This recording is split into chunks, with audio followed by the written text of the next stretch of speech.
عبدالله بن مسعود وی یو سړی به په قبر کې کېښودی شي نو د خپو د طرف نه د ده دا کومې خپې چې دي د دې د طرف نه به ملایک راشي د عذاب چې دله عذاب ورکړي فتقول رجلا نو د ده دا دوه خپې به ورته وایي وی د دې طرف به تاسو نشئ راتلی ولې قد کان یقوم علینا بصورة الملک دی به ولاړو مونځ به یې کوو او سورة الملک به یې پکې وي نو دې خپو ته عذاب نه میلاویږي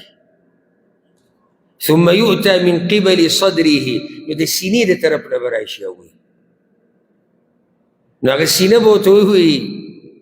د دې طرف به تاسو دله عذاب نشئ ورکولی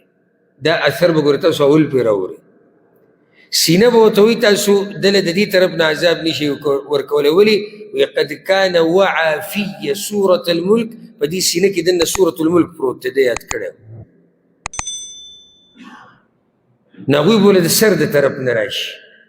چې د سر د طرف نه ول عذاب ورکړي نو سر به ورته وایي لیس لکم علی ما قبلی سبیل دې طرف نه څه لار نشته ولې قد کان یقرأ بی سورة الملک هغه به سورة الملک لوستو ولولي په څه باندې په ژبه او ژبه کوم ځای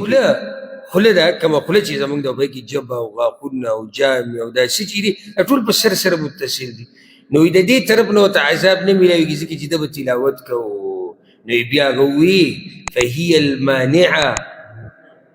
عبدالله بن مسعود وی نو دا هغه صورت دی چې څوک یې لولي د قبر د عذاب نه ساتلی کېږي